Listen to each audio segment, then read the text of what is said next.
Hello everyone, আসসালামু আলাইকুম। Welcome to my channel test bath. বর্তমানে কিন্তু ফটো প্রিন্ট কেকের খুবই ট্রেন্ড চলছে। আজকে আপনাদের সাথে শেয়ার করব কিভাবে খুবই কম খরচে একটি ফটো প্রিন্ট কেক আপনি তৈরি করে নিতে পারেন বাসায় বসে। তো চলুন ভিউয়ার্স, দেরি না করে ভিডিওতে চলে যাই, কিন্তু তার আগে যারা চ্যানেলে নতুন এসেছেন চ্যানেলটিকে সাবস্ক্রাইব করে পাশে থাকা বেল আইকনটিতে ক্লিক করে নেবেন প্লিজ।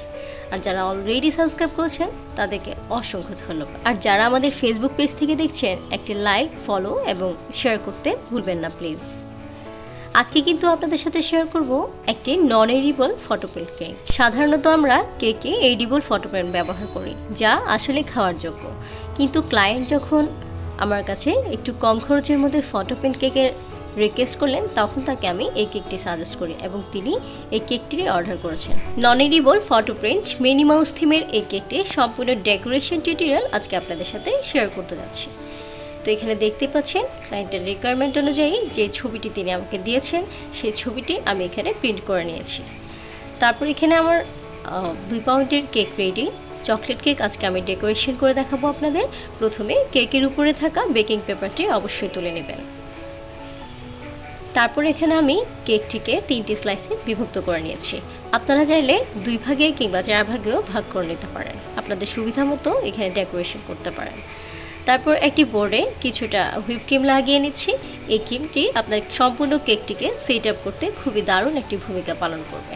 তাই অবশ্যই কেক ডেকোরেশনের সময় বোর্ডের সাথে এভাবে হুইপ ক্রিম দিয়ে কেকটিকে সেট করে নিতে ভুলবেন না। এখন কেকের উপরে আমি কিছুটা চকলেট সিরাপ দিয়ে দিচ্ছি, এরপর দিয়ে দিচ্ছি হুইপ ক্রিম। হুইপ ক্রিমটিকে এভাবে যে কোনো একটি পাইপিং ব্যাগের ভেতরে ঢুকিয়ে একটি নজেল দিয়ে 4-5টা স্প্রেড করে দিলে এতে খুবই সহজে ক্রিমটি স্প্রেড করা যায়। আর পাশাপাশি আপনি আপনার পরিমাণ মতো ক্রিম এখানে ব্যবহার করতে পারেন। হুইপ ক্রিম নষ্ট হয়ে যাওয়ার কোনো চান্স এখানে থাকে না। এরপর একটা স্প্যাচুলার সাহায্যে আমি ক্রিমগুলোকে চারদিকে স্প্রেড করে নিচ্ছি। যেহেতু চকলেট কেক তাই এখানে ব্যবহার করছি ডার্ক চকলেট। এখানে আমি চকলেট মেল্ট করে তার সাথে খুবই অল্প পরিমাণে হুইপ ক্রিম অ্যাড করে সেটিকে ব্যবহার করছি। আপনারা চাইলে এর পরিবর্তে চকলেট গানাশও এখানে ব্যবহার করতে পারেন, তবে সেক্ষেত্রে অবশ্যই লক্ষ্য রাখবেন আপনার চকলেট গানাশ যেন খুব বেশি লিকুইড না হয়। অনেক বেশি তরল হলে তখন চকলেটটি গড়িয়ে পড়ার একটি সম্ভাবনা থেকে যায়। দ্বিতীয় লেয়ার দিয়ে দিলাম এবং তার উপর যথারীতি আমি চকলেট সিরাপ দিয়ে দিচ্ছি। 2 টেবিল চামচ চিনি 1/4 কাপ নর্মাল পানির সাথে মিশিয়ে এবং তাতে 1 টেবিল চামচ মেল্টেড ঠান্ডা চকলেট অ্যাড করে নিলে হয়ে যাবে চকলেট সুগার সিরাপ। আবারও হুইপ ক্রিম দিয়ে নিলাম। এখানে আপনারা কেউ চাইলে চকলেট ক্রিমও ব্যবহার করতে পারেন। এই চকলেট ক্রিমের রেসিপি কিন্তু আমি আগেই আপনাদের সাথে শেয়ার করেছি, যা অলরেডি আমার চ্যানেলে দেওয়া আছে। কারো প্রয়োজন হলে অবশ্যই আবারও দেখে নেবেন। এরপর একটি প্যালেট টাইপ দিয়ে ক্রিমগুলোকে চারপাশে স্প্রেড করে দিচ্ছি। লেয়ারটি যেহেতু ভেতরে থাকবে তাই এখানে ফিনিশিংয়ের খুব বেশি প্রয়োজন নেই, কিন্তু যারা নতুন বেকার্সরা আছেন তার প্র্যাকটিসের জন্য অবশ্যই চেষ্টা করবেন এই লেয়ারটিতেও একটি স্মুথ ফিনিশিং দেওয়ার। যাই হোক, তারপরে আবারও যথারীতি আমি চকলেট গানাশ দিয়ে দিচ্ছি। যখন আপনারা চকলেট কেক তৈরি করবেন তখন অবশ্যই চেষ্টা করবেন এই চকলেটের লেয়ারটি দিতে। এটি আপনার চকলেট কেককে করে তুলবে আরও বেশি সুস্বাদু এবং মজাদার। যাই হোক, আমি 4-5টা একটু স্মুথ করে নিলাম। এরপর দিয়ে দিব তৃতীয় লেয়ার। তৃতীয় লেয়ারেও আমি চকলেট সুগার সিরাপ দিয়ে দিচ্ছি। সুগার সিরাপ দেওয়ার ফলে কেকটি খাওয়ার সময় ড্রাই মনে হবে না। যাই হোক, এখন আমি 4-5 থেকে হুইপ ক্রিম দিয়ে নিচ্ছি। কেকের উপরের লেয়ারে ক্রিম দেওয়ার সময় অবশ্যই সাবধানে থাকবেন আর চেষ্টা করবেন সবসময় একটি পাইপিং ব্যাগ দিয়ে ক্রিমটি সেট আপ করে নিতে। তাহলে এখানে আপনার এক্সট্রা অনেকগুলো ক্রিম অপচয় হওয়া থেকে বেঁচে যাবেন।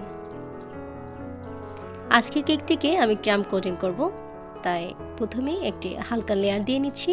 ক্রাম কোটিং হচ্ছে মূলত কেকটির ফাইনাল ফিনিশিংয়ের পূর্বে হালকা একটি লেয়ার দিয়ে কেকটি 4-5টা ফিনিশিং দিয়ে 20 থেকে 30 মিনিটের মতো ফ্রিজে রেখে সেট আপ করে নেওয়া। এভাবে ক্রাম কোটিং করে কেকে ফিনিশিং করলে ফিনিশিং খুবই ভালো এবং স্মুথ আসে।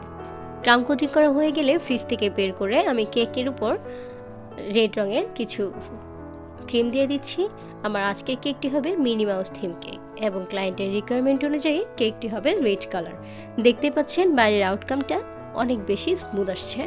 এর মেন কারণ হচ্ছে আপনার ক্রিমের পারফেক্টনেস এবং এরপর কেকটিকে ক্রাম কোটিং করা। তারপর আমি উপরের দিকে বেঁচে যাওয়া কিছু ক্রিম দিয়ে স্মুথ করে দেওয়ার চেষ্টা করছি। এরপর আমি এখানে আরও কিছু ক্রিম অ্যাড করে নিয়েছি।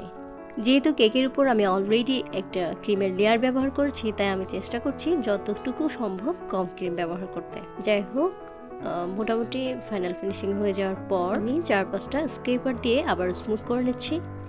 এই ফিনিশিংয়ের ব্যাপারটা কিন্তু খুবই জরুরি। আপনার কেকের ফিনিশিং যত ভালো আসবে, আপনার কেক দেখতে ততটাই আকর্ষণীয় মনে হবে। যদিও আজকের কেকটি আমার প্রায় পুরোটাই হচ্ছে ঢাকা থাকবে। তারপর আমি ফিনিশিং করে নেওয়ার পর মিনি মাউস থিমের ছবিটিকে কেকের সাইজ করে কেটে নিলাম এবং সেটি কেকের উপরে বসিয়ে হালকা একটু প্রেস করে নিলাম। এরপর একটি 2D নজলের সাহায্যে আমি চারপাশে কিছু গোলাপ এঁকে নিচ্ছি। লক্ষ্য করলে দেখতে পাবেন উল্টো সি এর মতন একবার ঘুরিয়ে আনলেই সেটি গোলাপের আকৃতি হয়ে যাচ্ছে। আমি কিন্তু সবসময় আমার ক্লায়েন্টদের সাজেস্ট করি নন এডিবল ফটোর চেয়ে এডিবল ফটো দিয়ে কেক নেওয়ার জন্য। কিন্তু অনেক সময় দেখা যায় এডিবল ফটো দিয়ে যে কেক তৈরি হয় সেটির একটু হাই প্রাইস থাকার কারণে অনেকে তা এফোর্ড করতে পারে না, কিংবা অনেক সময় ক্লায়েন্ট আর্জেন্ট ফটোপ্রিন্ট কেক অর্ডার করে থাকেন, যার ফলে আমাদের অগত্যা বাধ্য হয়ে নন এডিবলও ব্যবহার করতে হয়।